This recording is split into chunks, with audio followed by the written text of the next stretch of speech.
Okay, it's the top of the hour. Welcome, everyone. Thank you for being here with us. We love these community calls. They're such a great way for us to come together and kind of feel our web from all over the world. So thank you so much for taking the time to be here. My name is Nicolette, and I'm your moderator today. We also have some other assistants, Ted Ryder's with us. There are a few others with us, Andy Crespo.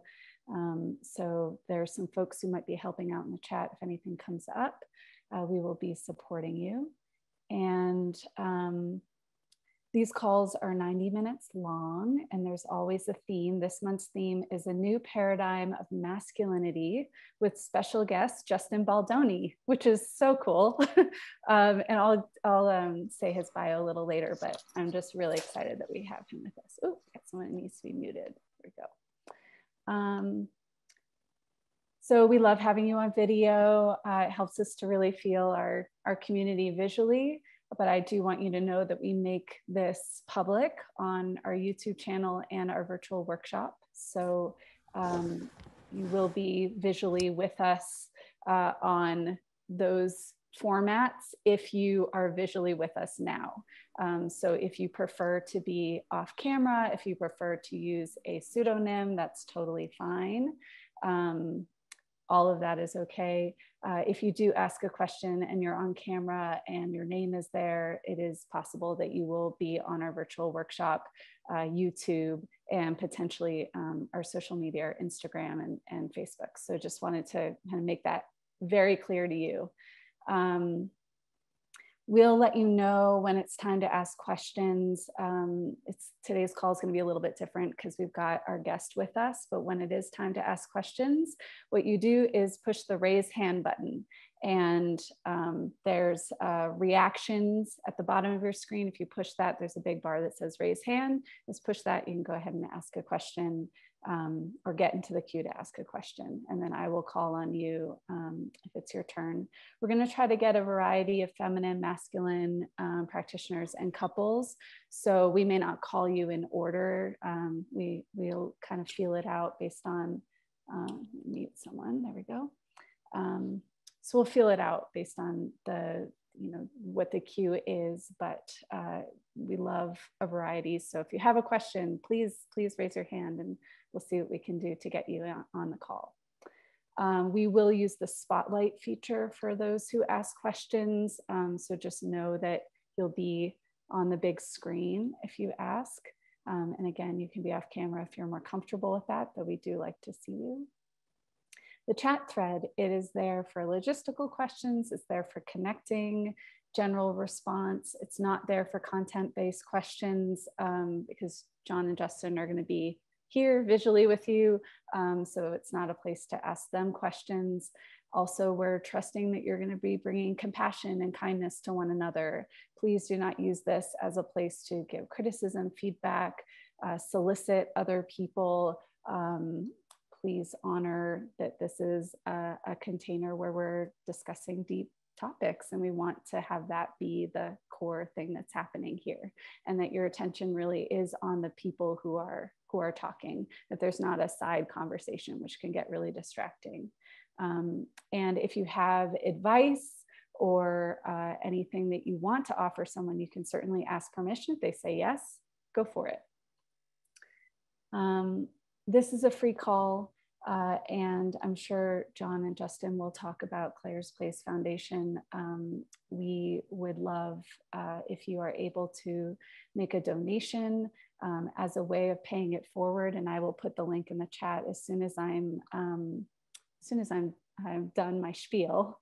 But we'd love to be able to have your support, because the children with cystic fibrosis are really struggling, and Claire has a really special place in both John, of course, and Justin's hearts.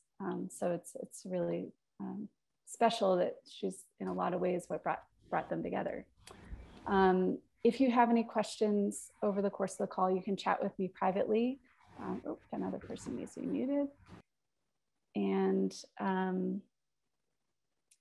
so I'm going to give Justin's bio, and then I'll turn it over to John.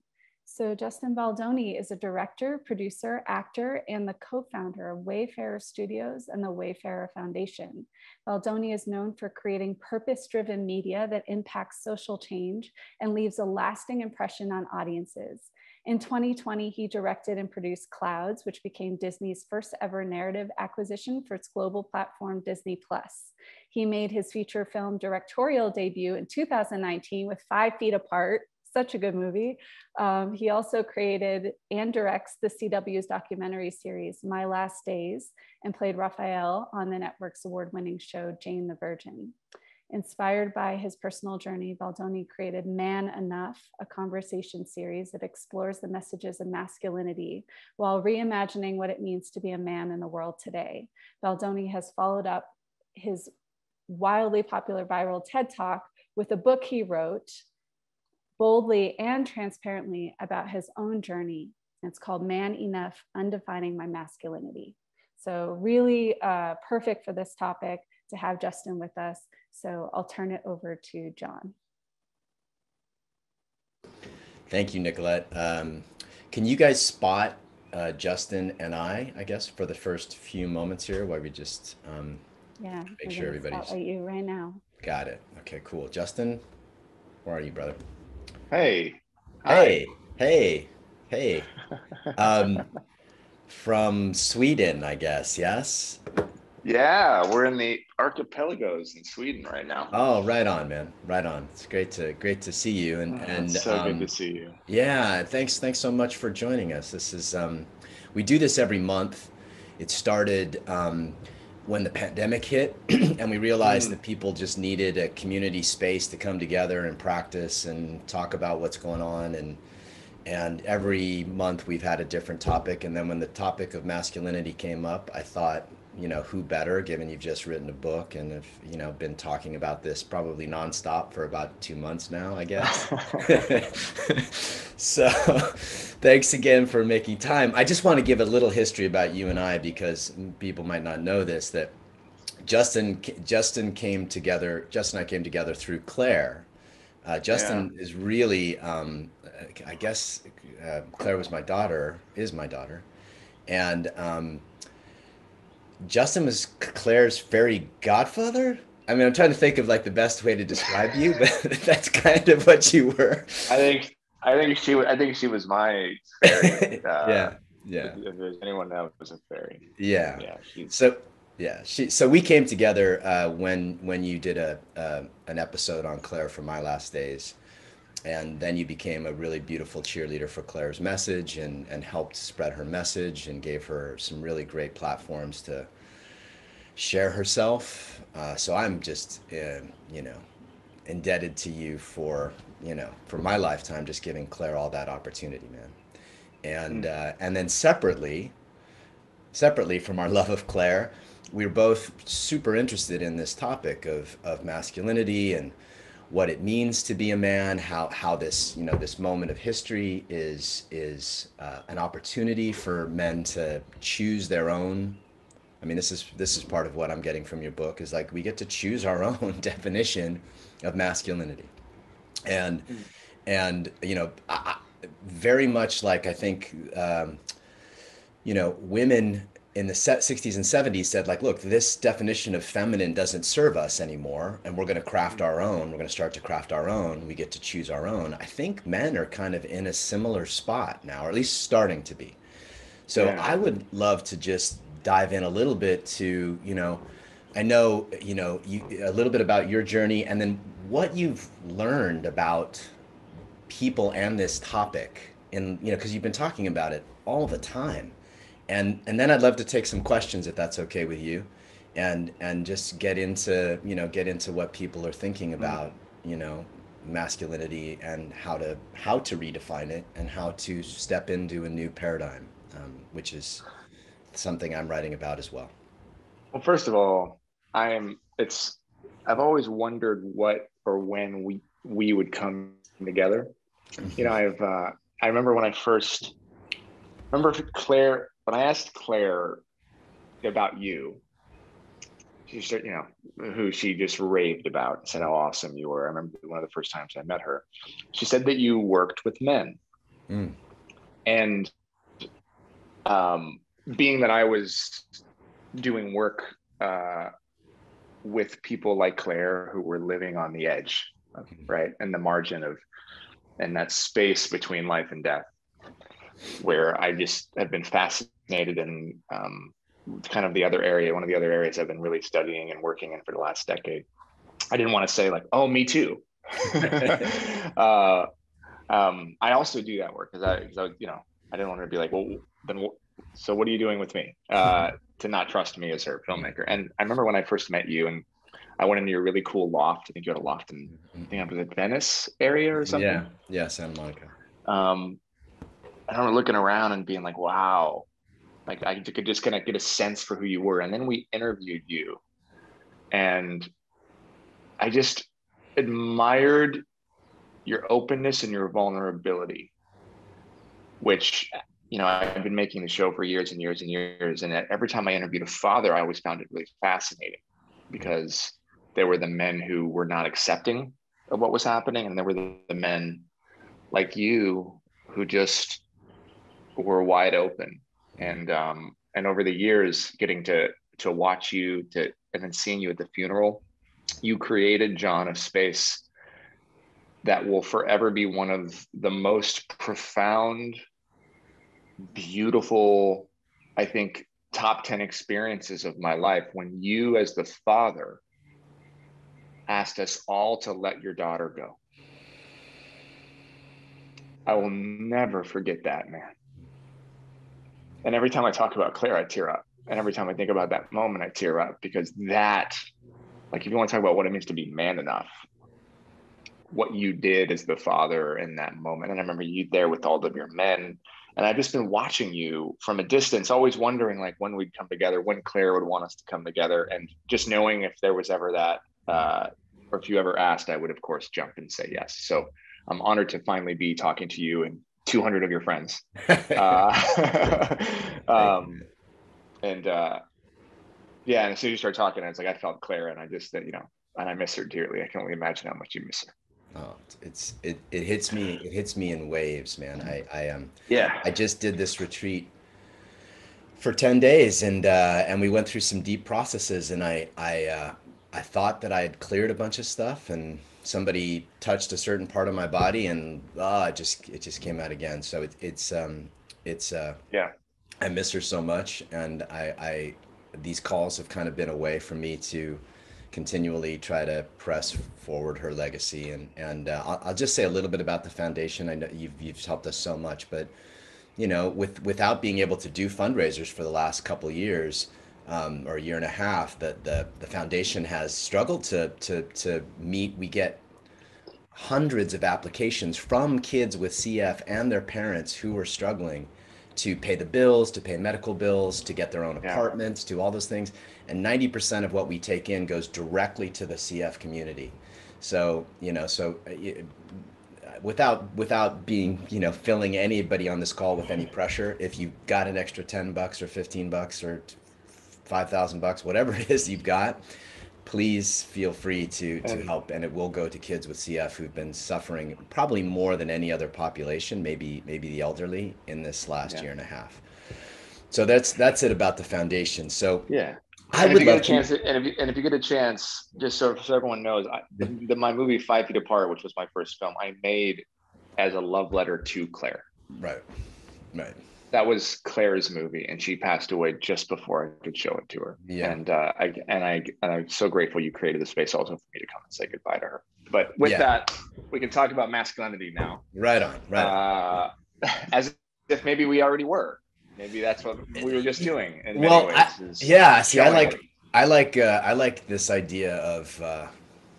Well, we can get into what is masculinity, right? You do such a great job of talking about the kind of toxic shackles that we're, you know, culturally trying to shed. Yeah. And you do it from a very personal way. And I love that you don't shy away from your spirituality, and that it's a huge part of your story and who you are as a man. I tend to also define masculinity. I kind of defined it through a spiritual masculine lens, like what's the spiritual masculine and how do we embody it. But I'm just curious what you've learned, man. You've been talking to people. I'm in a bubble here. Like everybody here is interested in masculinity, right? But you're out there talking to people who probably haven't thought about this or don't quite know Oh about it. man. And I'd love to know what you've learned just in that conversation. I have learned um, how much I don't know. I've learned how polarizing it is. Mm. Um, I've learned, you know, it's funny. I'm really, it, I'm learning a lot about myself in the process of talking about it, Mm. and and it's very tricky. It's, you know, I'm learning how fragile the male ego is also, Mm. Mm. um, Mm. both my own and others. Mm. Um, No it's idea it's what been you're a talking it about, man. it's it Yeah. it's been No idea what you're talking about. it's it's been a fascinating journey, and what I'm doing right now is I'm actually trying to learn more. So, you know, it's like I write a book. I did it. The book is in many ways a response to the TED Talk, and to my own journey, which has been trying to figure out how to operate in the world as a human being, as a soul that was put into this body, into this masculine, you know, although I've also heard I have a man bun and that can't mean I'm masculine. Again, I'm going, I have seen the spectrum of comments, Yeah. but put into a masculine body, right? Um, and trying to figure out what that actually means for me while navigating what the world is telling me Okay. that I'm supposed to be. What the messages that I was, you know, that were really programmed into me as a young boy that I never asked for. The generational messages that my grandfather taught my father, and then who taught me, and Mm. who I and that I have to be careful I'm not teaching my son. And you know, you look at this, and sometimes I have these moments where it's like, you know, I, my, I look at my book and I'm so proud of it, and I share so much in the book about what it means to be a man in my journey, and yet I'm like, oh my God, I haven't even scratched the surface. I'm a complete failure. I didn't even write about grief, right? You're talking like, as you were talking earlier, one of my first thoughts was like, I've been thinking about this. How did I not write a whole chapter about grief and masculinity? Mm. Mm. Which is something that we don't ever, there's no space for us to have grief as men, right? But again, you know, you have this job, and you have 10 chapters, and you have so many words, and then if it's too many words, men won't read it, and you know, Okay. blah blah blah. Someone just wrote because there's a second and third book. I don't Yeah. want there to be I don't want to write any more books, trust me. This was enough. But all that to say, the biggest thing is, how do I operate in the world as a human being, as a spiritual being having a physical experience, understanding that I have a body, but I'm not my body, right? Understanding that I am an amalgamation of masculine and feminine. However, only one of them in me is rewarded in the outside world, Mm. and the other is the the other is shamed, quite frankly, based on the circle that I'm in. And then as I am, you know, tapping into the masculine to explore the feminine, how do I then kind of explain that to people in a way that everybody can understand? Which is one of the reasons why I actually don't say, and I say this early on in the book, is I don't use the phrase toxic masculinity, Right. which makes maybe makes a lot of liberals and feminists maybe upset. I think the phrase is oftentimes misused. I think it's been weaponized and polarized. I think that somehow masculinity has become political, meaning if you talk about it, then you are a super liberal Democrat, and if you are opposing it, you're conservative, right? It's like make men men again, this whole idea. And then suddenly, you know, as a Baha'i, and for anyone who's here, I'm a Baha'i, which means I believe in the unity of all the religions, believe that I have a soul, and that soul is always progressing towards God, and that we're all one. But in that, I don't have a political party. I vote on issues and people, where my heart tells me to vote.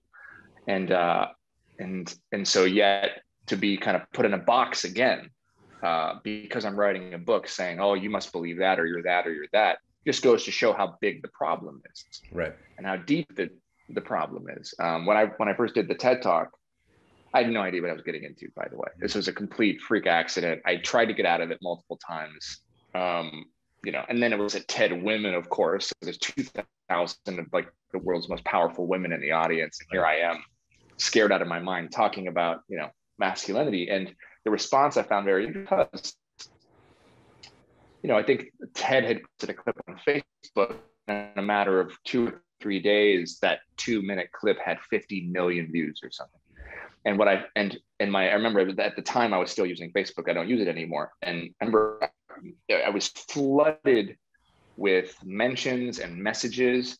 And I remember one night just looking at one, and it popped up, and I was scrolling down, and all the women were in many ways heaping praise on me, which made me feel very uncomfortable. It just goes to show how low the bar really is, right? Here's a man with privilege talking about something that we should all kind of be talking about.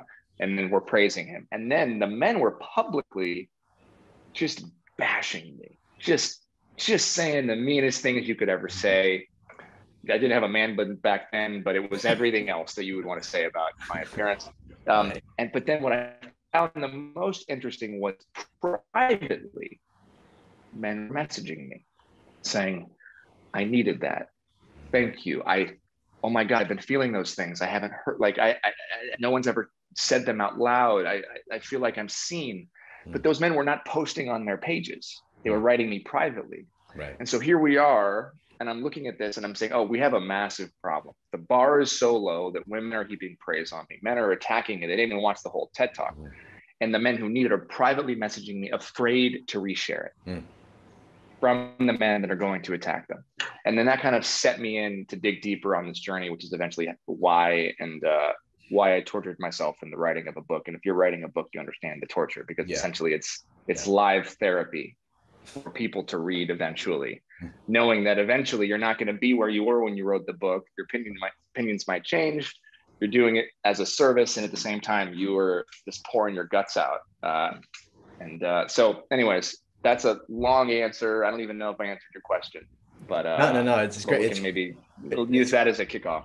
Yeah, that's great, man. And yeah, my book is due. I just got the edited manuscript back yesterday, and it's due in a month. And I'm going exactly through what you're talking about. So one of the struggles that I've had, and I appreciate you not using toxic masculinity, and I'm gonna rethink that, because I think it's more, if I was gonna be honest, it's more wounded, right? Like that men have been wounded in a certain way. And when I see men responding from the places that you were talking about, attacking you, hiding, their vulnerability, that's because they were taught that. It wasn't, most men I know are pretty noble. They want to love well. They want to create impact in the world. I know the men on this call, right, or probably feel this way. They want to create impact in the world, and they want to share love and share consciousness. I just don't think anybody ever taught them that was a priority. I think that what they were taught was that winning is a priority and doing is a priority, and not necessarily being. So anyway, and with that, and that's true. And just jumping off on that, the only way I believe you can reach men, who I believe, and I say this in the book, I believe that men intrinsically are good. Yeah. We are good. I'm not apologizing for being a man. I'm not an apologist. I love being a man. I love the masculine parts of me. I also love the feminine parts of me. Right. But how am I ever going to reach you if the word that I'm using triggers you? And that's the one thing we don't think about. Like, if you look at our culture, we're just so divided. We're just talking over each other and around each other, and we're using words that make other people upset, and nobody's listening. Nobody's able to sit and take it in. That's why I talk about the fragility of the male ego. Yeah. So if I say toxic masculinity and you go, oh, I know him, shut off, I'm done. Right. Then how can I touch your heart, because your shield's already up, man. Right. So that's the problem, is like the words, while the words we use matter, I believe what matters more is what's behind the words and what's underneath the words. And so I'm willing to change the words if I can get to a man who will open his heart to my message or to our message. Yeah. And that's the other reason why I don't say those words. Yeah. And I think that's so something that I do love about your whole approach here is that you're incredibly curious about their experience because let's face it, there's more women. There's about 2/3 women on this call, right? Oh, Right. is there really? Oh I my think God. so. Yeah. Well, it's kind of normal for my That just community. made me more nervous. Yeah, just like yours. And so, why aren't men interested in exploring this topic?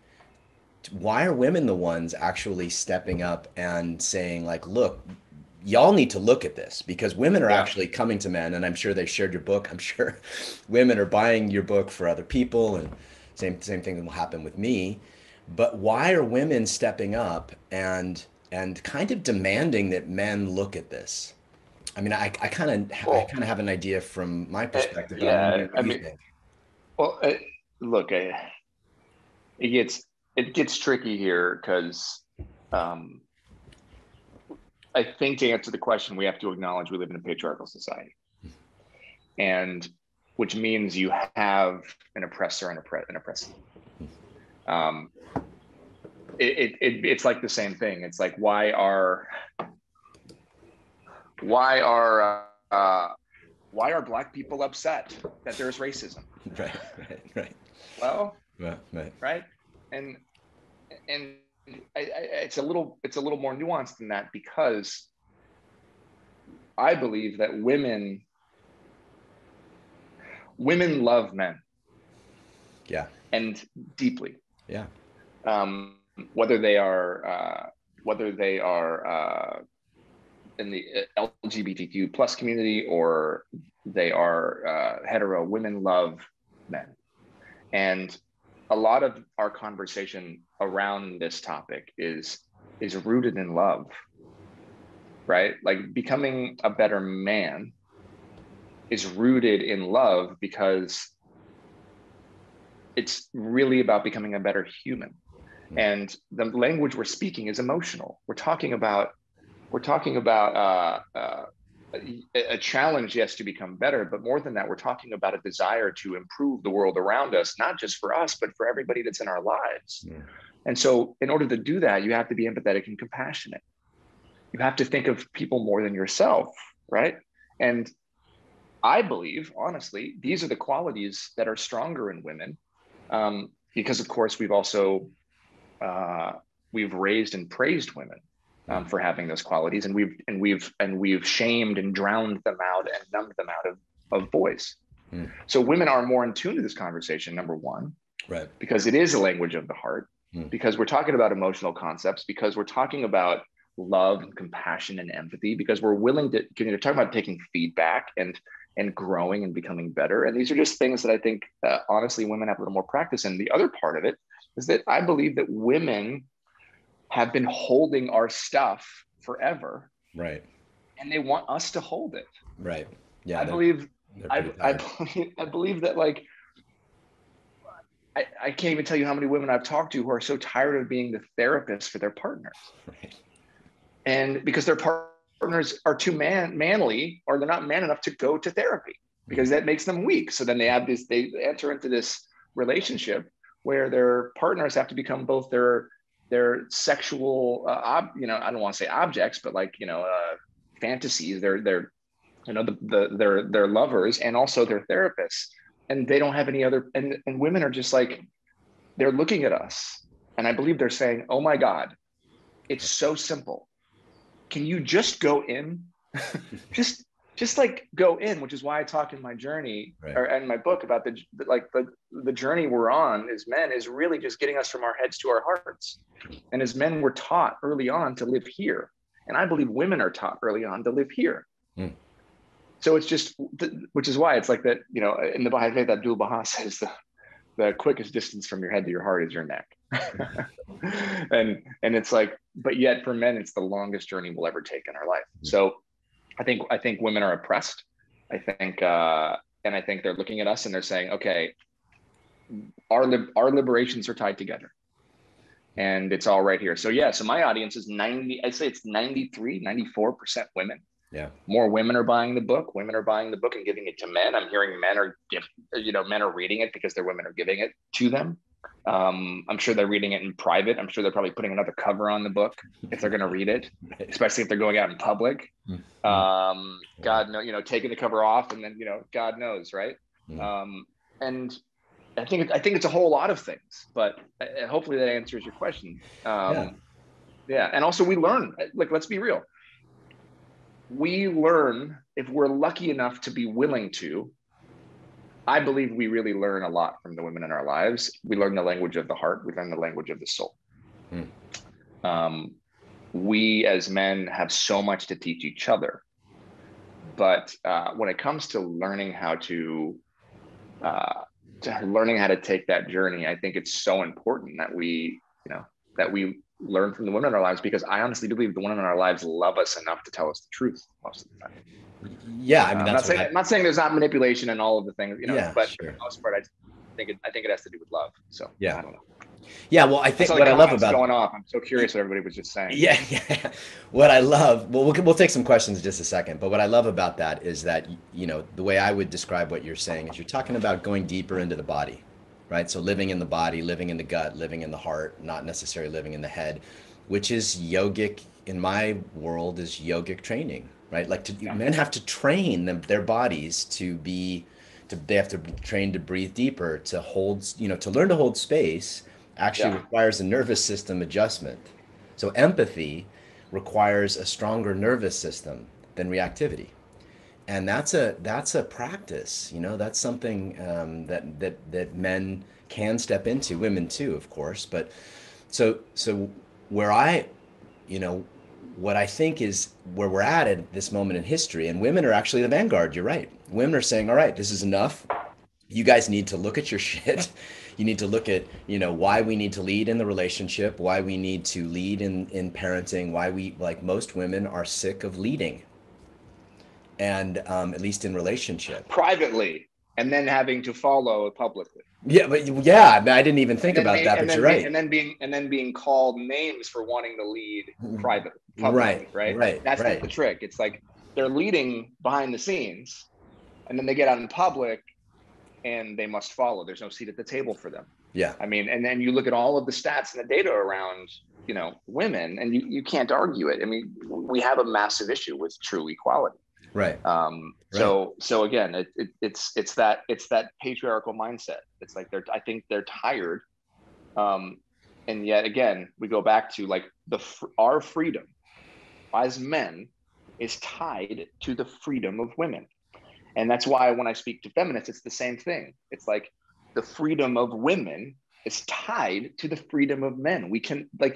They are inextricably forever tied together. You cannot have one without the other. We need each other to fly. Very true, man. Very true. And so what I'd like to do is take a couple questions here, and I think I want to frame it in the context of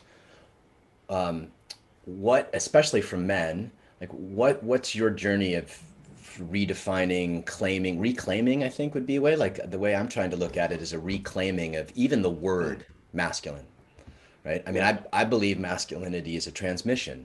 It's an embodied transmission that comes from the core of your heart, the core of your consciousness, your soul, right? And it requires nurturing. It requires nurturing because we're so trained to think. And so I'd love to hear from men about any men here who have questions about things they're trying to shed, or where they bump into this, because the cultural programming is so fucking strong. It's so strong, really, man. It's so confronting to stand in front of a room and cry, for example, or to share your fears with your feminine partner. Like I'm afraid, right? To share that, just to be able to do that is so confronting for so many men. To share if they're jealous, like I'm jealous, I'm afraid you're going to leave me, or I'm afraid you like him, or just the basic human Because experience. we're not allowed to. That's a, and I want to just touch on one thing real quick Yeah. before questions. Because I was, one of the things as I've been doing, this is my break, by the way. And by the way, talking to you is so lovely because it's not like it's not all the press and all the stuff that I've been doing. It's Yeah. And you're such a wonderful example of what I think it means to be a man, because you are curious and you push up against this stuff. But as I was doing these interviews, I remember one day I was talking to somebody who was maybe disagreeing with me on something. And I said, I'm just going to open up my browser and let's just Google masculine qualities. And then let's Google feminine qualities and let's just write them all down. And so I just did it. And I Googled all the masculine qualities, right? Give me 3 or 4 of them that come to your mind. Strength, stoicism, silence maybe, but it's definitely strength, stoicism. Traditional ones, not the John ones too, but like. Okay. Yeah. No. Well, strength is one I would think. Direction, clarity, bravery, right. All that, right? Yeah. So you start listing all of these things down, and I looked at these qualities, and I went, so if I was, I don't know, Elon Musk, and I was going to build a robot, I would imbue the robot with all of these 15 qualities that I'm looking at right now. Because I want a robot or a soldier to not ask questions, to know the direction it's going in, to be strong and impervious and all of these types of things. And then we pulled up the feminine qualities and empathy, compassion, sensitivity, right? All of the things that we deem feminine. And I went, if I wanted to make the robot human, I wanted to give it life, I would inject it with the feminine qualities.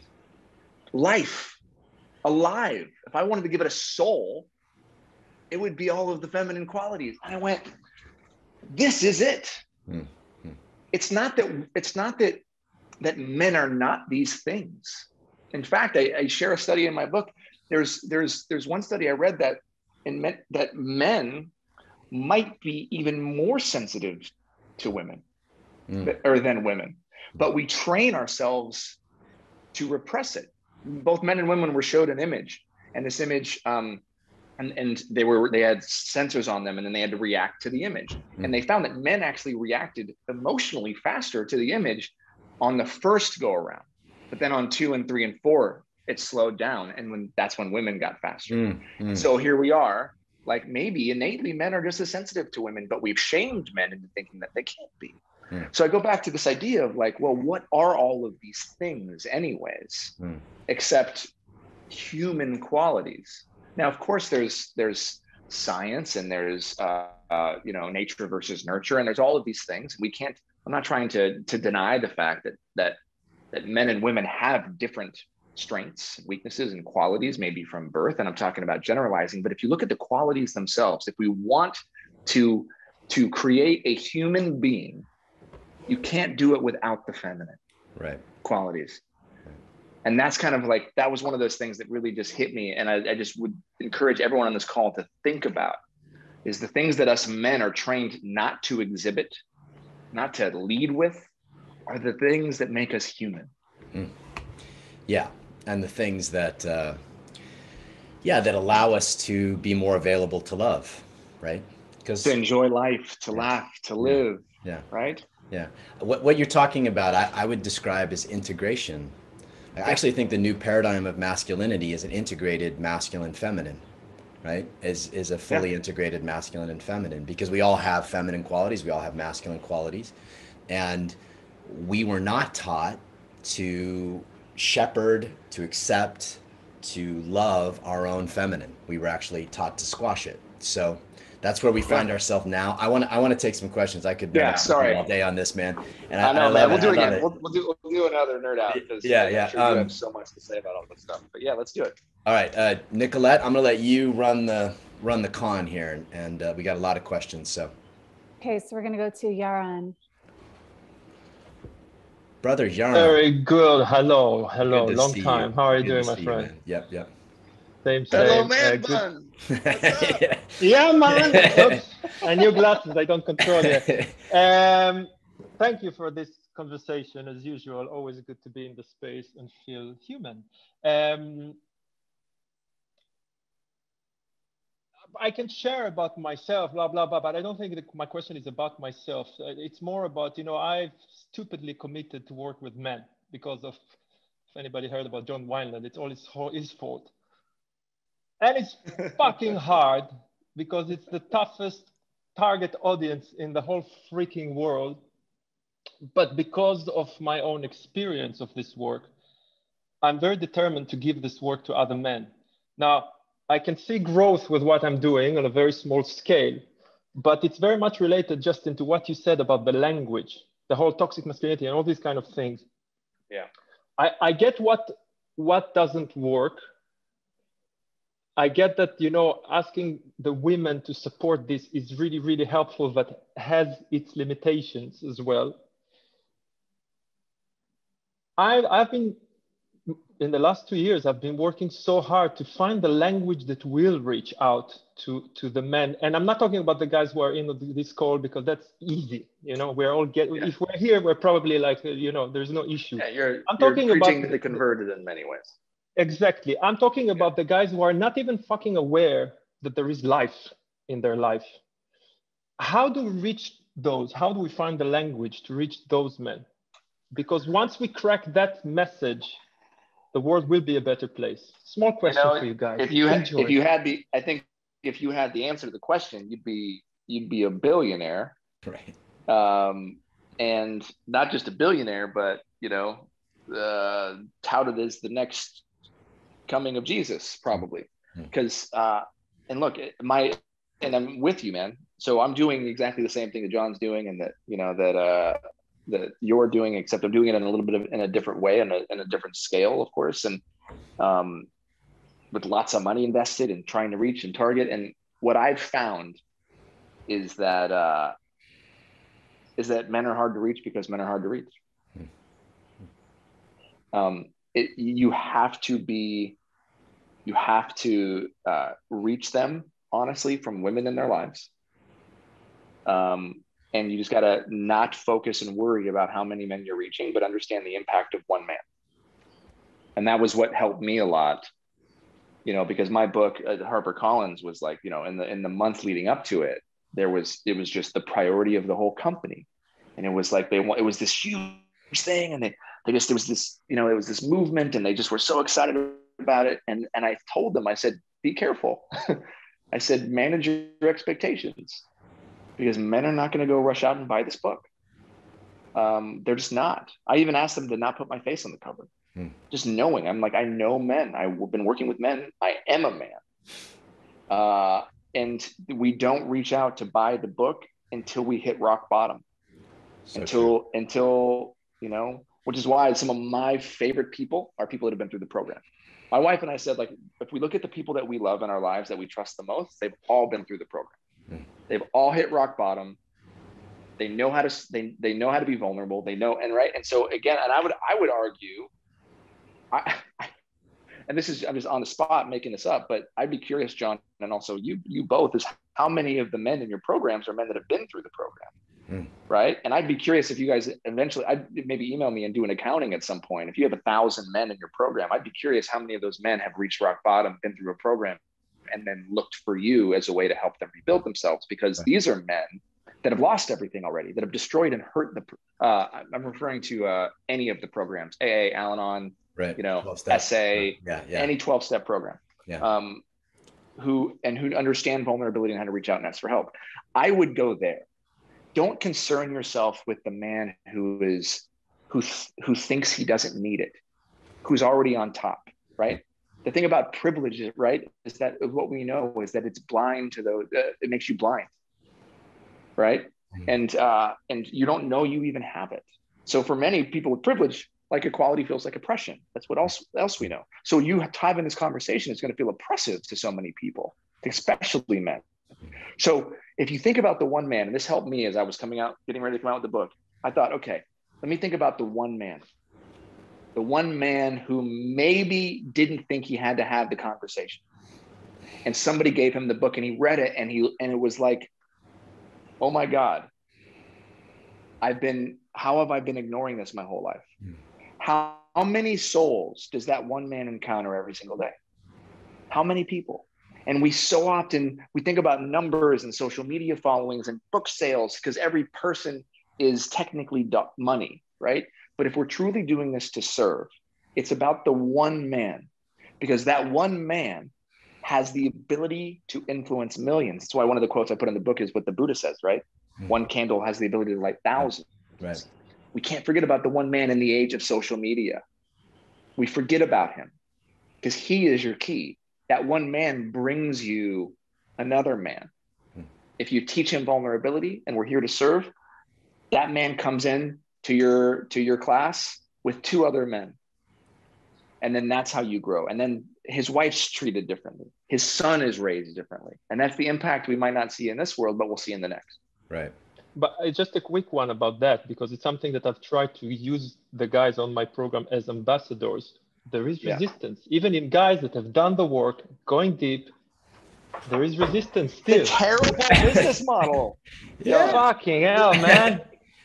If you want to get rich, don't do men's I don't want to get rich. Don't want to get rich. Right. But if you want to have a rich heart, do it. Yes. Yeah. John will tell you. Right. If you want to get rich, don't do men's work. You know me enough to know that the carrot that I use, the language that I use, and I think that men respond to, is leadership. That men are interested in leadership, and there's something in them that inherently knows that that's something that can benefit their intimate relationships, their parenting, So leadership is the language that I try to use, because I think that a new paradigm of masculine leadership, which is co-creative and of course totally integrated with the feminine, is what the world is needing. So I use leadership, and for the most part, it works. But I just think we're at the beginning. We're at a nascent part. 20 years from now, there will be many more men's programs. I mean, look, in the last 2 or 3 years, Yaron, you've seen this. How many fucking men's coaches are there? How many men's programs are there? It's like been an explosion of men's work. So even though there is resistance, and I totally get the resistance, to me, the men want to lead well. They want to lead the world well. I mean, Justin's a fucking perfect example of a guy leading well, leading his family well, leading his community well, leading in the world, right? And suffering well too. Fair enough. Yeah, fair enough. Yeah. And look, it's the men on the front line that are going to get the arrows. So, I guess we just have to, be agile. But anyway, so that's the language that I would use, Yaron, is just to continually talk to their nobility. They want to be kings. They want to be warriors. They want to be lovers. They want to lead well. And I just think that they have improper messaging on how to do that. You got to separate the ideology from the man on either side. And it's all wrapped up right now. Our identities are wrapped up in our beliefs. And at the end of the day, all of us just want, which is the thesis of the book. I'll give you the whole book. You ready? We are enough. All of us want to know that we're enough. We're good enough husbands. We're good enough fathers. We're good enough children. We're good enough brothers. We're good enough employees. We're good enough employers. We just want to be enough, because the world is telling us every single day that we're not. And that if you're doing your men's work from that core, from that place, first of all, I acknowledge you guys, because this is very hard work to do, and you're the ones really doing the work. You have these calls, and man, I'd love to be on more of these calls and just listen. Like, we all just want to be enough, right? But how do you tell somebody that they're enough when they already think they are? They don't know they're not enough. They don't even know they feel that they're not enough yet, because we've been told that we're not allowed to feel, which is why most men, when they finally hit rock bottom, they didn't even know they were depressed. Yeah. They didn't even know that work addiction or their alcohol addiction were symptoms of depression, because we have severed ourselves from our hearts. Yeah. And I do see that. I mean, look, the stats are pretty alarming. Suicide stats, depression stats. Yeah. 4 times higher than women. Yeah, yeah, it's pretty intense. All right, Yaron, does that give you enough to go on, my friend? Yeah, to keep smashing my head in the wall. But Yeah, there's maybe no I don't know. so just it's my advice to you, and you know I love you, man. This my advice to you is just uh surrender to the sacrifice. I am. A lot of love. Yeah. Thank you, guys. All right, man. Much love. Great to see you, bro. All So right. I so wish we had like a quick answer, like, hey, here's how you do it. Here's Yeah, like, yeah, yeah. you know. Here's how you touch their hearts. I mean, what I do see, it's to answer your question. I have a few men that come in through 12-step world and have done that work, but not many. I'd say 5-10%. Most guys come in because they're feeling the pressure of their relationship. They're feeling most So guys that I it's work with. relationship. Interesting. That is the bottom. Yeah. That was what led me to that makes a lot of sense, because that was what led me to first exploring the work specifically that you do about a decade ago, Mm-hmm. which was when I was struggling in my relationship with my wife Mm. before she was my wife. I think that was when I first read, I know Data is one of your teachers. I think that was when I first read Way of Superior Man. Yeah. Which was like, oh, it's like, and that's the book that we give so many men when Right. they're struggling. Right. But it's also it's also a tricky path, because like It's very much. it's like it's like Rumi. It's like giving somebody Rumi and saying like, okay, go be it. Yeah. Yeah, no, that's this. So this is the nature of my book, man. Just so you can see my struggle. Like, how do I live? How do I set that bar that David sets in that book, and other men have set in a book about, Yeah. about a way of living that is possible for men. How do you live into that is the big question. Because I see guys, Yeah. and it's like saying, here's the bar. It's so fucking high that you probably won't hit it, but on the moments you do, you'll feel great. And so my book is about a journey of how to live into that, and I think there's a lot of ways that men distort that work. There Okay, is, which is the yeah, next journey, the next issue we're going to have with men's movements and men's work is who's doing it and who's teaching it, who's facilitating it, and right, how do you create a vulnerable place and keep people safe and keep right, men safe.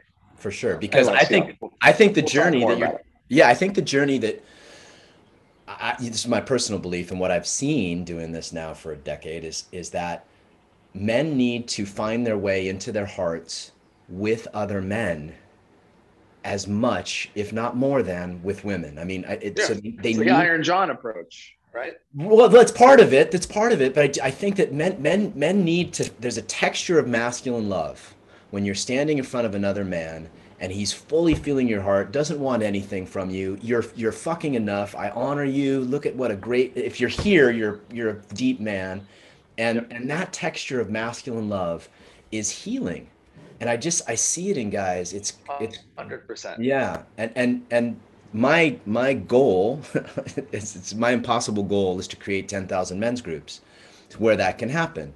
But that's a It's whole other TED talk. not an impossible goal, and don't Yeah. ever forget Yeah. you have a very, very powerful person on the other side that's helping. Right. Yes. Thank you, Claire. All right. All right. Who's Next next? question. Let's do it. All right, so we're going to go to Diana next. Go ahead and unmute yourself, Diana. And by the way, John, I'm good if you want to go a little bit longer. I'm totally fine for a few extra minutes. Okay. Okay. Thank you. Thank My you. family is good. Okay. Cool. So glad.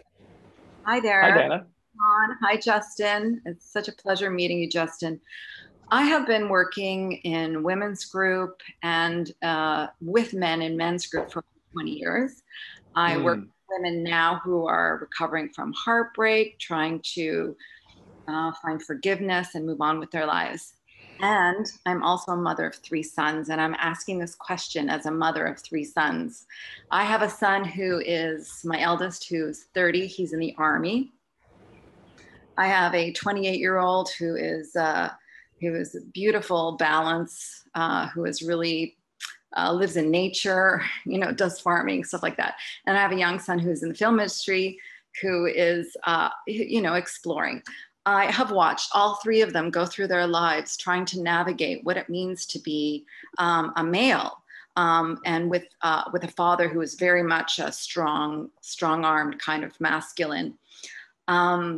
And as much as I've done my work and have tried to, help them flourish as masculine, empathetic, sensitive males, what can I do as a mother and as a woman and as an example to them, to help them, balance that masculine and feminine in this new world? Because these are the millennials who are coming up. They're the ones who are really going to change things for us and present themselves. And I see them struggling in relationships. I see them, especially my eldest who's in the Army, seriously struggling. What can I do as a feminine? John, want to go first? Yeah. So the first thing that comes to me is just love their process, right? Like Justin was talking about, this pressure of always doing more. The pressure that the masculine, and I think a lot of women too, because women have worked really hard too, but this pressure to always be doing more, that you're never quite doing enough, that you're not quite, is so real in the masculine body. Just like in the feminine body, all of those years of oppression, that it's in that oppression lives in the feminine body. Well, this pressure to do more all the time lives in the masculine, most masculine bodies. And and honoring the essence of them just in praise. So rather than try to fix them or lead them in a certain direction, honoring the parts of them that you see that are noble, that are vulnerable, that are deep, and really starting from that place, because the this is more for relationship than motherhood, because you're their mother. But they're old enough now that they're so in relationship, when a woman tries to fix or coach a man, there's like an immediate sort of, most of the time, there's like an immediate wall that goes up. Most of the time, not all the time, and not all men. Some men are very good at that, but I see it a lot. So the way in is praise. It's just to praise everything in them that you love and appreciate and admire, and then ask them. So if you want to give them something, can I give you my reflection? You prepare the male ego, you give it a breath or two to okay, can I handle this now? And you ask them, can I offer my reflection to you? I'm so proud. It comes, if you say, I see what you're doing, honey, and it's so noble and it's so beautiful, and I love how you're working with this and what you're trying to accomplish in the world. And I have a reflection if you want it. That allows their ego to, not only that, it's not just ego. It softens their heart enough to be able to receive your love through the message that you want to give them, if that makes sense.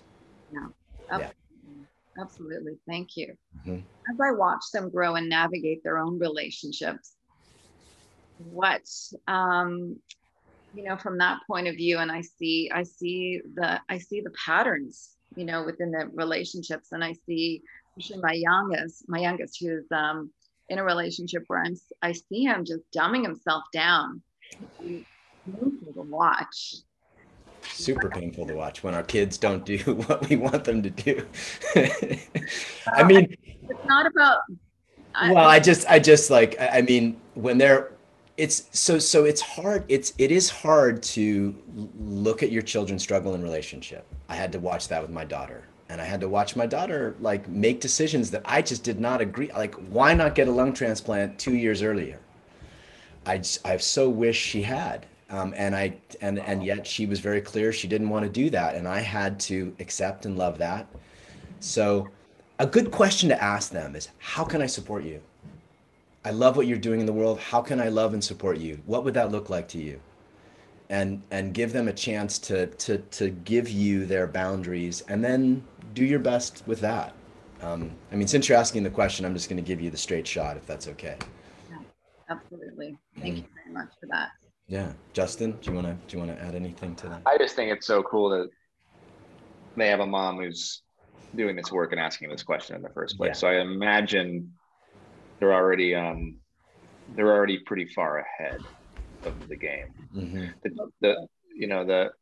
I wish my mom would have been asking a question like this in a group like this, when I was in my 20s and early 30s. But yeah, I echo what John said. I would just also I would also add that there's an enmeshment that happens between mothers and sons and fathers and sons that and children in general, that I just think you have to just also pay attention to. And can never change them. But when you see them going to hit the wall, like what John said, like you can offer love, and I think being curious about their lives. I think being curious about, how they're feeling, asking questions they're never asked about things, right? Modeling that. I think that we're never asked really how we're feeling. We're expected to just answer a short, good, okay, great. And then we move on. They might not want to talk about it, but like in their relationship, and being really, like, I love the idea of like a mother, like I'm not just promoting the book here. I love the idea of a mother and a son reading the book together, or John's book, right, when that comes out. Like, I think that, the son has to be willing. But if you're like, hey, I just saw this amazing random example, TED Talk about this thing, and I remember you mentioned that. What do you think about it? And if you're curious about the things happening in their lives and you want to create a dialogue, like, I wish my mom would do some of that with me, right? And ask me those questions and be like, and that's the thing about millennials, being an elder millennial now, right? I'm like a whatever they call it, a geriatric millennial. I'm on the elder end of it, and I just wish that my parents would wanted to engage conversation with me in that way. Like, they read the book for the first time and were like, I didn't know any of this. And that started conversation. And even they were too scared to have conversation after the book. Sometimes being willing to get your hands dirty and like hear about the shit in your son's life, that's radical love right there. Like, creating that safe place where he can come to you and be like, Mom, I feel this, I don't feel seen. If you can do that, right, that should be, then you teach in a whole new way. Because that's all we really want. We want permission to be vulnerable without like the mom trying to teach me something, or mom trying to change me, or mom trying to fix me, right? That is so crucial. That is so crucial. Just the space of loving them exactly in their process is incredibly powerful for men in general, but I imagine younger men even more. And pointing out also the areas their father fails at those things. How do I do we're gonna turn into our dads. Yeah. We're gonna turn into our dads, whether we like it or not. But you know what? I remember your dad never told you this, but he actually was really insecure when we were dating. Something like that. And they're gonna go, wait, I'm sorry, what, Mom? Tell me more. Because our dads never told us those things. I wish my mom would have told me all the things my dad sucked at. She didn't. So that's why I wrote my book. These are all the things I suck at.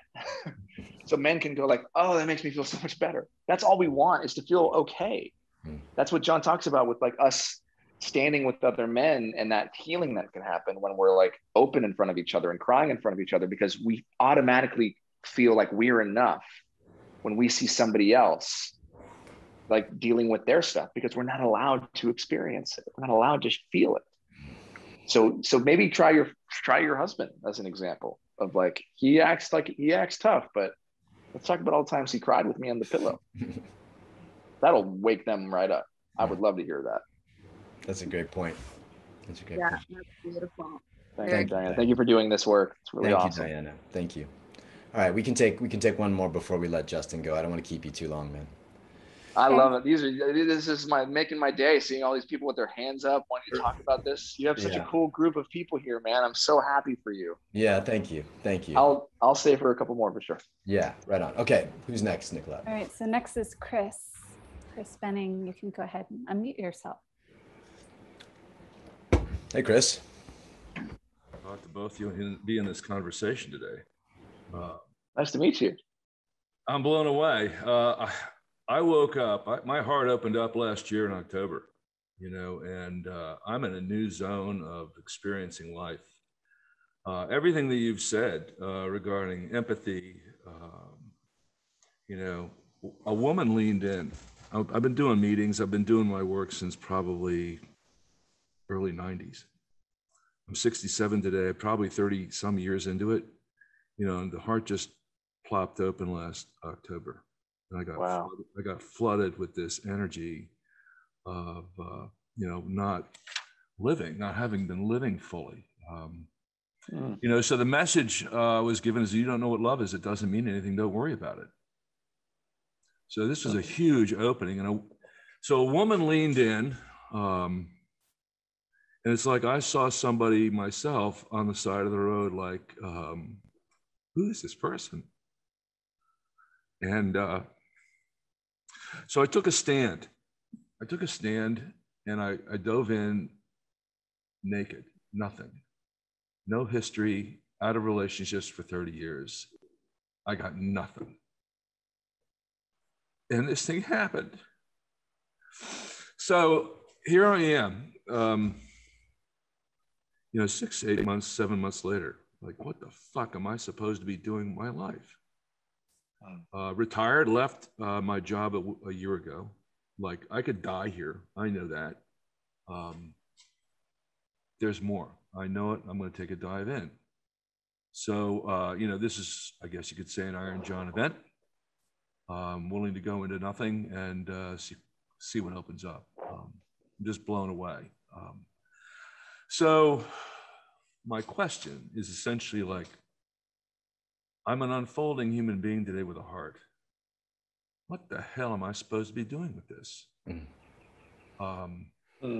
I don't mean like, I don't want to go out and like have to do anything like accomplish, goal. I'm not there with that. I loved somebody and I healed somebody. They loved me, they healed me.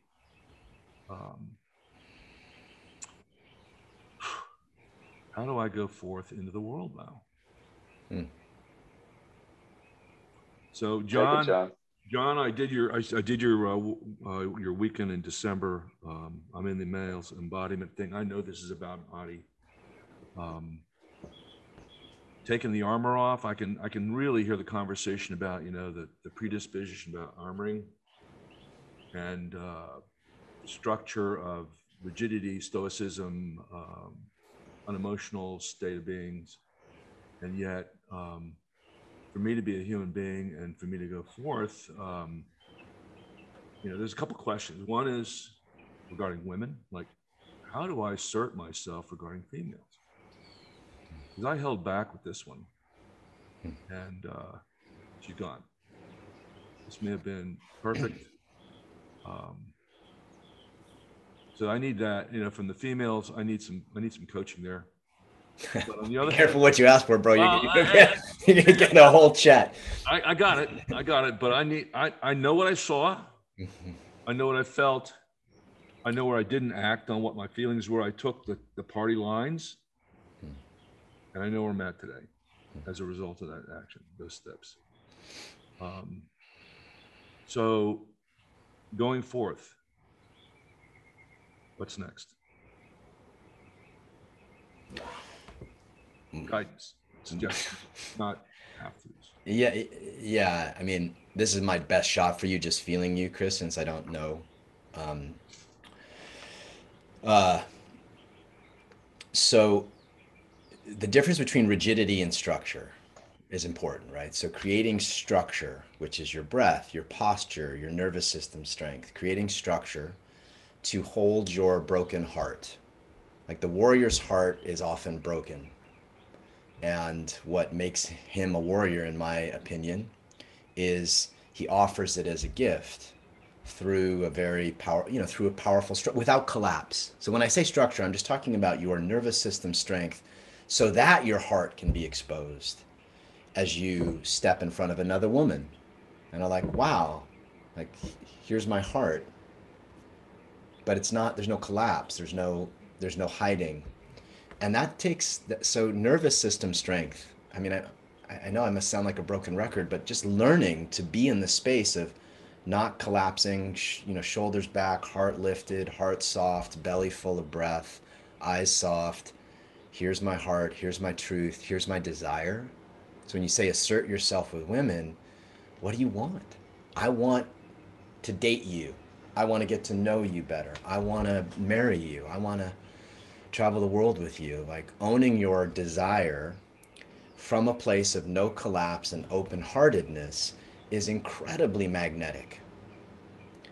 And most men weren't necessarily trained in that way, at least in intimacy, like getting what I want, grabbing what I want, taking what I want. That's kind of the masculine paradigm of old. Taking it. Yeah, taking it. Yeah. So offering it. Anyway, that's that would be my shot, man. It sounds like you're on the right, because you feel super open. You feel super open. Let me You tell feel, you, I'm yeah. not bleeding, but man, I am open, and Yeah. and it's sort of like to have been living closed for 50 plus years to like have this like, whoa. I knew when it happened.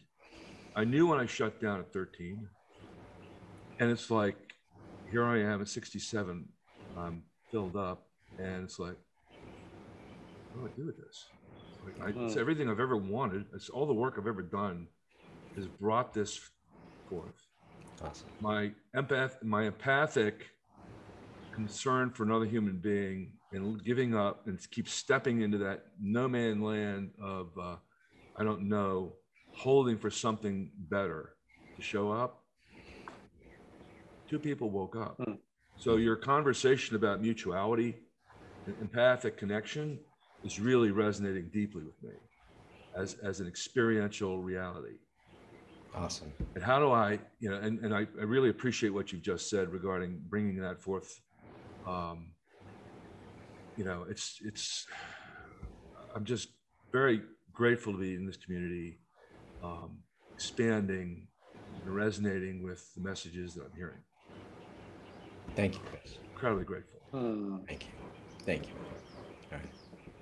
All right, Justin, do you have time for one more? Oh no, this is filling me up, man. So I don't know how long do you go, but we usually go 90 minutes. We usually go 90 minutes. Let's do it, man, because this is so I rarely get a chance to engage one-on-one, and this is what I live for, man. This is where the connection is. So awesome. I will let me stick around until you guys are done. Thank you for a little bit. Thank you, man. All right, Nicolette, who's next? Okay, Nuria, you are next. Hey, can Hi. you hear me? Yeah, cool. Yeah, thank you for having me. Thank you for the group. I have a question concerning mostly my relationship to the masculine. And I think basically what I'm trying to balance and find out in my adult life, I'm still pretty young, but I'm trying to find out how not to push my father wound on the man that I want to love well. So it's, I know that there are areas when I feel triggered that I hold back because I don't want to hurt someone with my abandonment fears and stuff like that. So I tend to rather hide and figure it out myself. And then when I feel okay again, I re-enter the conversation. But I mean, honestly, I also want to show when I feel hurt or when I have certain needs, when I long and yearn. And so I'm trying to find out how to, I practice a lot, but I wonder how can I navigate dating and still practicing and healing more. And yeah. First of all, thank you for the question. Please, John. No, you go, Justin. You're married and are in this, much more. So I want to. I was just, as you were talking, I just wish my wife were here to answer, right? Because so often, there's things that I think are better answered by women than by men. This is one of the questions. So let me just offer a version of what I think my wife would say and what I can say being on the other side. Because I think that the wound from a father a daughter's wound from a father is very, very unique and something that I don't think men can understand, honestly. Some maybe, and we can relate to it because but it's different. My wife's dad was an alcoholic who died when she was 18. And she has been battling that, pissed at him for abandoning her and the family, and also pissed at him for abandoning her and dying. So there was 2 deaths. Mm-hmm. And it wasn't until we met that she really started looking at that wound. And what was so interesting in our dating life was she always was attracted to a certain type of man until she met me, which is what was so interesting. Is I often think when you find the right person, your traumas and insecurities will and should trigger each other. They should mirror each other and should trigger each other. And if they do, then I think you're with the right person, because that's where the work is. It's like, otherwise, it's like I wouldn't go to the gym and like sit on a bench press and then and just do this with air, right? Like I wouldn't, it's like, that's how you're in the right thing, because you're fucking triggered all the time. Now, when only one person is doing that work, though, that's a problem. So when we were dating, I was in many ways, like her father. I'm a creative, and her dad was. We had a lot in common, but also I had never had a drink in my life, and it was very interesting that I was brought into her life, and also was the opposite of her father, and different than other men she was dating who had a fear of commitment. And here I was saying, "You're the one." I triggered her issues like on day one, because I was real and showed up and practiced my vulnerability and did all these things. And I had a woman who had a massive fear of abandonment, wounds from her father. This was too good to be true. The last time something was this good, he left, Dad, and then he died. All of this came up early on in our dating life. This is one of the reasons why I got into men's work early on, to try to figure out, like, is there something wrong with me? Am I not masculine enough? All these things were happening, which is, again, as John can tell you, why so many of us men go down this path, because we're trying to figure out, like, we think we found the one, and then we find the one and we're like, not enough for the one, not realizing that there's another journey that's got to happen here. And it's also about staying present and like encouraging that journey, even at the expense of your own heart sometimes. Like wanting you to go on your journey, even if it means leaving them. That's huge. That's love. And we got to a place early on when that became the best option. And, I'll never forget my wife, and this is really for her to share, but I don't think she'd be mad sharing this, but my wife had a dream one night early on. It was right when we were on this, like, are we going to stay together or not thing. And her dad came to her in a dream. And in the Baha'i faith, I'll just tell you that we basically believe that where we're going next is already here. We're already there. We just can't see it, just like the baby was in the womb. And oftentimes, I believe we're communicated by folks that we love in the next world, in the next life, wherever that is, here or there, or whatever. And they oftentimes guide us. And my wife had a dream where her dad came to her and said, "Don't be like me. Don't run away from everything beautiful." And it like woke her up. And that's what started her journey into her own work, because she recognized that her dad ran away from everything beautiful. It was too beautiful. It was too good. He had to numb it. He had to sabotage it. He had to make sure that it went away before, make sure he pushed it away before it could push him away. And my wife's been going through that her entire life with every guy she was dating before me. And here I was saying, I'm not going anywhere. And it was making her run away. So she jumped into that work. She dove into that work. We're talking about like, books and therapy and radical communication, and us sitting in this discomfort putting like, you know, we're not doing this with the bench press. We're putting like tons of weight on and barely getting it up, and having tons of conversations to the point where there's no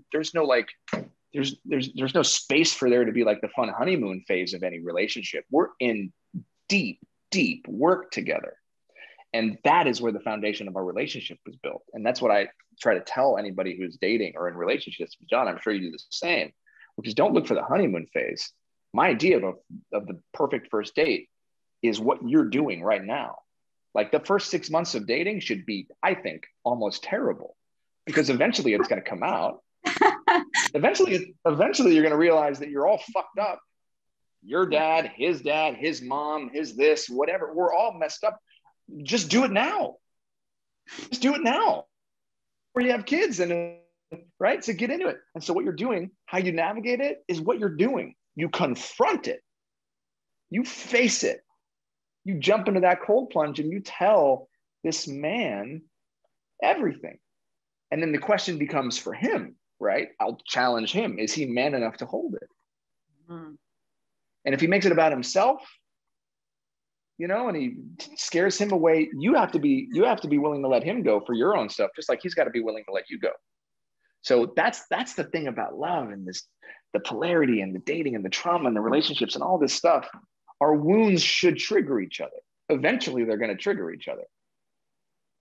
Eventually, they will, whether it's in 10 years or 20 years or 1 year or whatever. Face it head on now. Invite him in to dive into that like cold water together and sit in there and breathe through it, right? Bring him into a class with John. Read a book together about trauma. You know, I don't know specifically your trauma, nor do I need to, but whatever it is, find people that have similar versions of it.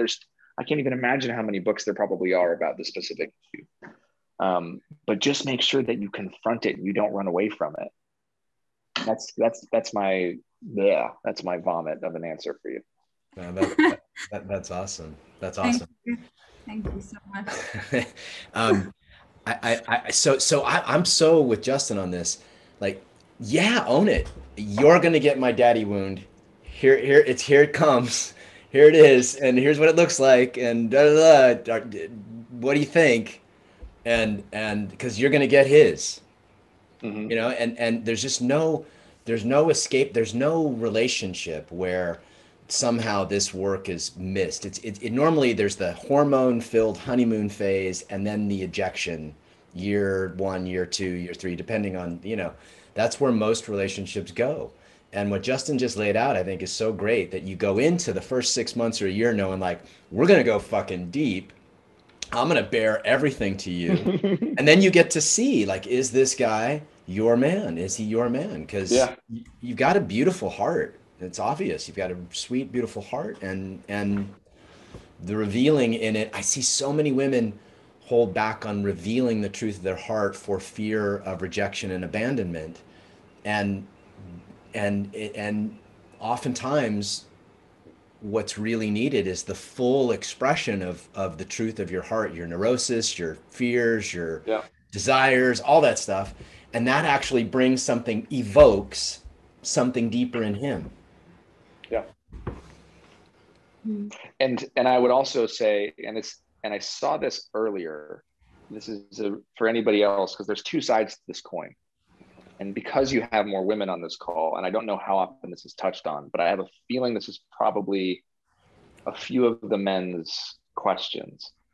But I would encourage, I don't want to say I would ask, but I would encourage in the opposite situation that you do the same for him. Because I know so often men don't feel like we have the space to present our trauma and our wounds to the women in our lives or that we're in relationship with.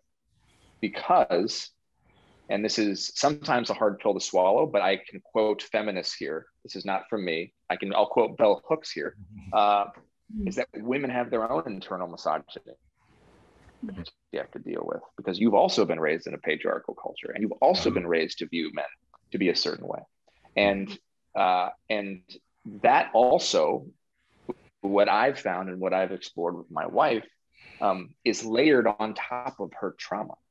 So you might have trauma from your father, but then you have to then deprogram yourself to find the guy who's going to give you the same trauma.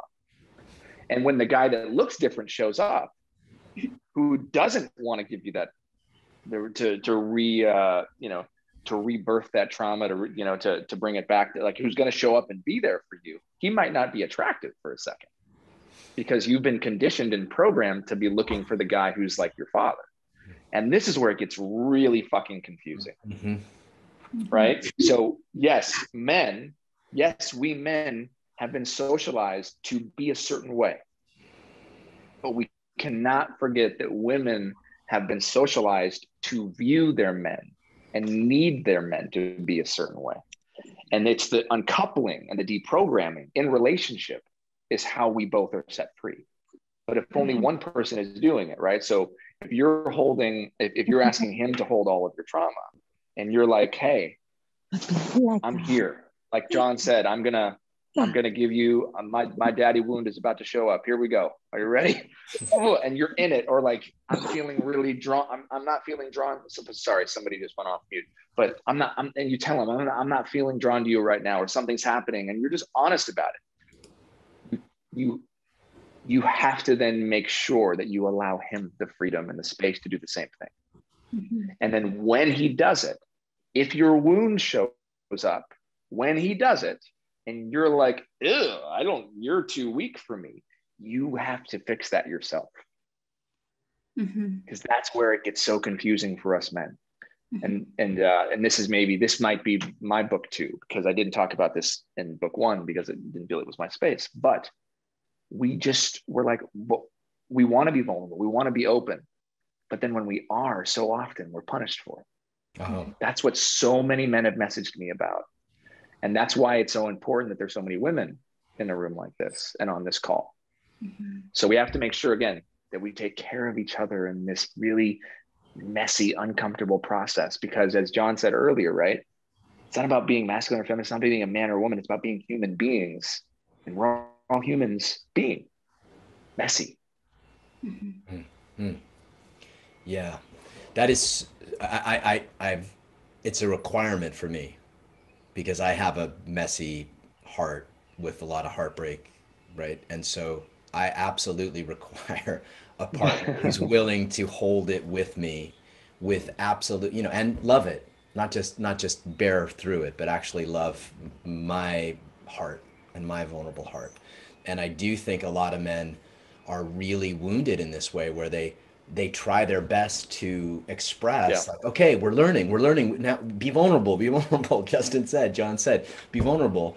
But then it's met with, with rejection or some kind of contempt.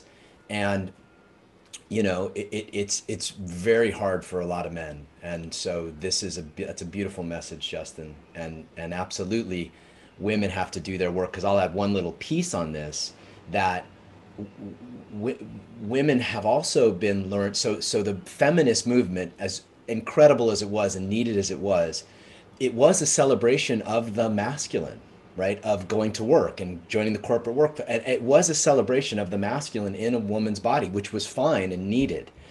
But with it came judgment about their own feminine. So many women that I work with, their mothers gave them messages about their feminine, that your feminine is weak, right? I'm not saying you think this, but that your emotions or your yearnings or your vulnerabilities are wrong. And if you feel that in your own body, you're gonna if you don't like it in your own body or you reject it in your own body, you're gonna reject it in your partner. And so what Justin's talking about is your own journey of really getting, if you want your man to be sensitive and vulnerable and heart open, and then you have to do your own work to be able to hold that. Your what I would call your masculine, your sacred masculine, to hold and love and be present with his trauma. Thank you for your question. And I'm sending you so much love on your journey. Yeah. That's super interesting, because sometimes I feel like my nervous system is very capable to be with vulnerable women. it's very easy for me to step into this present holding space. But when men are very vulnerable, that hits me so deep. It's beautiful. I don't get triggered, but it hits me so deep that I could just cry with them because it touches me in another place. And sometimes I don't know how to hold that to then be. Crying with them is a beautiful start. every time I cry, my wife cries with me, and it reinforces and gives me permission to cry again. Totally. But I did see something real quick in this chat. I don't know if you guys saw this, but I want to say someone said there's a difference between Lisa said, I feel like there's different flavors of vulnerable. There's whiny and complaining, which if that's the main expression can be a turnoff, and then there's scared, tender, vulnerable. Yeah. And again, I think it's really tricky because we also have to remember that as men, we don't know how to do this. Yeah. Right. So even in this comment, I just want to say, like, we're not taught what it looks like or is or means to be vulnerable. Right. So, I would say that then true vulnerability would not be whining and complaining. That's not vulnerability. That would just be whining and complaining. Right. Vulnerability is when you have something to lose, when you have something to risk, right? We can be whining and complaining. Like I have a 3.5-year-old and a 6-year-old. They're always whining and complaining. And when my son is whining and complaining because he didn't get the toy he wants or he didn't get whatever, that's one thing. But when my son is holding back tears because he feels something, that's another. And there's a difference. And I think we know that difference. So we don't praise the whiny, the complainy. We might hold space and praise that thing that makes you want to cry with him. It's that thing that it's what we go to movies. It's that thing. It's that empathic part of us that feels what the other person is feeling. When nothing makes me cry more when I see another man trying not to cry, because it's all there. So yeah. So this is a beautiful. We're all messy and all messed up. Totally. And everybody, raise your hand if you've never whined and complained.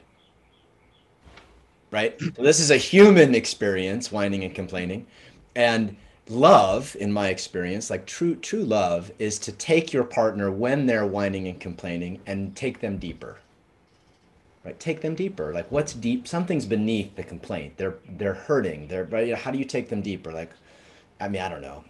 So I'm speaking to the comment now. I see. Every time I'm whining and complaining, I see my wife take a breath. Perfect. I can only imagine what, and generally that's a signal for me to ask what's underneath it. Yeah. Right. Yeah. And what's underneath it, but again, vulnerability isn't whining and complaining. That's a reaction to what's underneath. Just like anger isn't anger, it's unexpressed pain. It's unexpressed sadness. It's unexpressed, right? So that stuff that's there isn't vulnerability. Vulnerability is the stuff we're protecting ourselves from, that we don't really want to feel. So you guys are awesome. What a cool conversation. Yeah, thank you, Justin. And thank you for your question, Nuria. Yeah, thank you, Nuria. I hope you got something you can work with there. All right, so Justin, the book is Man Enough. I'm in the middle of it. Thank you so much, and I hope that you guys get it. I know we didn't get to all the questions, and it's been such a beautiful conversation, man. Just so great to connect with you in this way. And this was not to, by the way, this was not to promote the book. I wish I had all the copies and I would just give it to you all. This was really I would do anything for this man here. And thank you so much. And I'm happy to come back and we can have more of a conversation like this. I would love that. I so appreciate the space, man. Yeah, thank you. And I hope you guys enjoy your time. I don't know if you're on vacation or just touring or what's going on. Yeah, first one in 2 years, man. That's so beautiful. Look at this. That's the archipelago. Oh, I've never been here. Wow, so beautiful, man. Awesome. Sun doesn't set. Sun doesn't go down in Sweden right now. It's a little strange in the summer. See me drinking my coffee. I'm just like, what day is it? All right, brother. Well, thank you so much, and thanks all of you for your questions and all your comments and opening this up. Again, sorry we couldn't get to everybody, but hopefully you got something you can take with you. And Nicolette, I'll let you wrap it up. Justin, I'll let you go. Thanks so much. Thank you all. Great. Thank you. Thank you, John. Thank you, Justin. Thank you, everyone. So a few things. We have another call next month. We'll announce the date a week in advance, as always.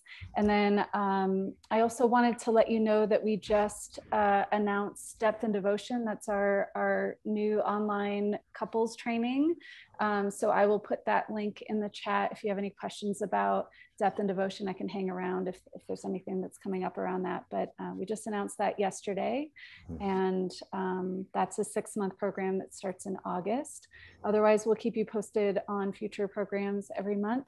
And we love seeing you on these calls. And I'll also post the Claire's Place Foundation link back in the chat if you'd like to donate. Thank you again, everyone. All right. Thank you so much. Beautiful time, Justin. Thanks, man. Bye, everybody. Bye. Thank you so much, John. Love you, man.